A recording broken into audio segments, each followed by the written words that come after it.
Au nom du Père et du Fils et du Saint-Esprit. Amen.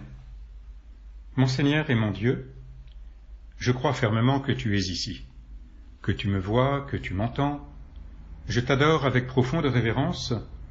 Je te demande le pardon de mes péchés et la grâce de faire avec profit ce moment de prière.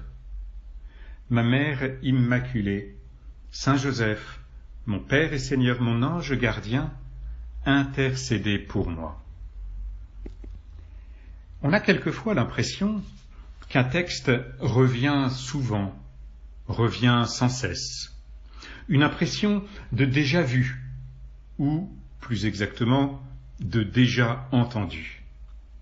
Il faut bien reconnaître que l'évangile que la liturgie nous offre aujourd'hui, nous l'avons déjà entendu. Il n'y a pas si longtemps que cela, et puis nous l'entendons récemment, fréquemment. Nous l'entendons parce que cet évangile est présent dans l'évangile de Saint Matthieu, de Saint Marc, de Saint Luc. Nous l'entendons aussi parce que Jésus nous donne l'explication de cette parabole. Et finalement, un jour, nous entendons la parabole du semeur et nous méditons sur cette belle parabole. Et le lendemain, ou en général le surlendemain, nous entendons l'explication que Jésus en donne à ses disciples, puisque c'est l'une des paraboles que Jésus prend soin d'expliquer à ses disciples pour qu'ils comprennent ce qu'il a voulu leur dire. Et puis, nous l'entendons aussi au moins une fois le dimanche. Bref, au moins 7 fois dans l'année, nous avons l'occasion de méditer cette belle parabole du semeur. Voici que le semeur est sorti pour semer. On le saura, à le méditer si souvent. Il sème encore, il sème inlassablement, pas une seule fois. Il sème parce qu'il t'aime, il t'aime encore, il t'aime inlassablement, pas une seule fois. Au cœur de cette parole révélée, au cœur de cette semence que le Seigneur veut pouvoir implanter dans notre cœur, il y a en effet cette révélation de son amour pour nous, de sa miséricorde, du fait qu'il vienne nous chercher, qu'il soit venu nous rejoindre, qu'il soit mort et ressuscité pour nous, le cœur des Écritures, le salut qui nous est révélé en Jésus-Christ. Et le Seigneur, qui ne veut pas nous priver de cette bonne nouvelle, nous l'a dit, nous l'a redit encore, et sa parole vient nous rejoindre. Sa parole vient nous réveiller. Nous pouvons penser au prophète Isaïe, le prophète Isaïe qui disait « Le Seigneur Dieu m'a donné une langue de disciple pour que je sache apporter à l'épuisé une parole de réconfort. Il éveille chaque matin mon oreille pour que j'écoute comme un disciple. Le Seigneur Dieu m'a ouvert l'oreille, et moi, je n'ai pas résisté, je ne me suis pas dérobé. » Chaque matin, sa parole nous réveille. Sa parole vient nous rejoindre aussi pour prendre une autre image comme une rosée, cette rosée qui est présente sur la terre et qui donne cette petite humidité pour les plantes le matin. Oui, le Seigneur sème, il sème encore sa parole. En fait, le Seigneur nous donne aussi sans cesse, chaque matin, une nouvelle chance. C'est aussi pour cela que nous entendons si souvent cet évangile. Nous l'entendons bien souvent et bien souvent nous sommes amenés à nous reposer la question, au fait, quel est le terrain de mon cœur? Est-ce qu'il ressemble un peu au bord du chemin, avec le fait que les oiseaux soient venus manger les grains, tout manger? Est-ce qu'il ressemble à ce sol pierreux, où la semence ne prend pas, elle prend un instant, mais elle s'arrête aussitôt, faute de racines?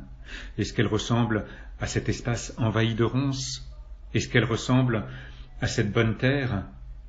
Voilà l'espace de mon cœur. À quoi ressemble-t-il, Seigneur? À quoi ressemble-t-il? Pas simplement d'une manière générale, comme ça, mon cœur, il est plutôt de telle nature ou telle autre. Mais à quoi ressemble-t-il ce matin? Est-ce que les dispositions de mon cœur ce matin me permettent de recevoir la semence que tu veux déposer ce matin pour qu'elle porte du fruit? Certes, la semence que tu veux poser, c'est d'une certaine manière toujours la même. C'est ta parole faite chair, le Christ, qui vient ensemencer ma vie, qui vient lui donner un sens aussi, qui vient l'éclairer. Mais tu as aussi une parole spécifique à me donner pour la journée, pour qu'elle porte du fruit, pour moi, aujourd'hui, pour les autres, aujourd'hui, à travers moi.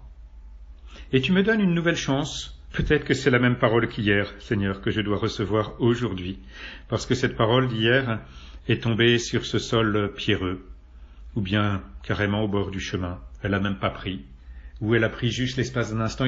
Et tu me donnes l'occasion, Seigneur, d'écarter un peu les pierres, d'essayer de redonner un peu d'espace, un peu de terre à cette semence d'hier. Et puis ces ronces, Seigneur. Je dois reconnaître quand même qu'elles poussent si vite. Toutes ces préoccupations du quotidien qui envahissent ma vie, toutes ces préoccupations qui risquent, nous le savons, je le sais bien, d'étouffer ta parole. Tiens, depuis la dernière fois, Seigneur, où j'ai entendu cette belle parabole du semeur, les ronces n'ont-elles pas un peu poussé? Je prends le matin peut-être, ou un autre moment de la journée, c'est 10 minutes avec toi. C'est 10 minutes pour méditer sur ton évangile, pour accueillir ta parole en fait, pour laisser cette semence germer dans mon cœur. Oui, c'est vrai, je prends ce temps spécialement pour cela. Et c'est pour cela aussi peut-être que cet évangile me rejoint si facilement aujourd'hui, parce qu'il rejoint quelque chose que j'ai envie de vivre, vraiment, d'accueillir ta parole, de la laisser porter du fruit en moi, à raison de 160 ou 30 pour 1. Mais depuis la dernière fois que j'ai écouté cet évangile, que je l'ai accueilli, que je l'ai médité, que j'ai essayé de le laisser germer en moi, certaines ronces ne l'ont-elles pas étouffé? 10 minutes avec toi, Seigneur. Mais, honnêtement, combien de temps dans ma journée avec mes préoccupations? Quel déséquilibre! Quel déséquilibre peut-être! C'est effrayant de calculer comme cela. Dieu merci, la partie n'est pas complètement inégale dans la mesure où toi, Seigneur, tu es tout-puissant et où ta parole prend plus de force encore que tout le reste. Mais quand même, quel déséquilibre parfois! Combien de temps avec mes préoccupations, au lieu de les déposer près de toi le plus vite possible, pour pas qu'elles m'envahissent, et pour laisser à cette semence la possibilité de grandir, de ne pas être étouffée. Tiens, et si aujourd'hui, Seigneur, j'essayais, ne serait-ce que de ne pas laisser pousser les ronces, que de ne pas laisser ces préoccupations envahir ma vie, étouffer cette parole que je reçois aujourd'hui. Rien qu'aujourd'hui, juste aujourd'hui. La résolution de demain, elle attendra demain. Mais aujourd'hui, je peux, Seigneur, choisir avec toi, parce que j'ai besoin de ton aide, devant toi, parce que tu es là, tu me vois, tu m'entends. Je peux prendre cette petite résolution, d'essayer de ne pas laisser mes préoccupations étouffer ta parole. Et si je vois que j'ai passé plus de 10 minutes avec une préoccupation, il faut que je revienne bien vite à toi. C'est le temps que j'ai passé là, avec toi, je ne vais quand même pas passer plus de temps avec une préoccupation qu'avec toi, Seigneur. Oui, Seigneur. Entendre encore une fois ton évangile, entendre encore une fois cette parabole, est pour moi une nouvelle invitation à préparer la terre, pour que ta parole vienne non seulement germer, mais porter du fruit dans ma vie. Oui, Seigneur.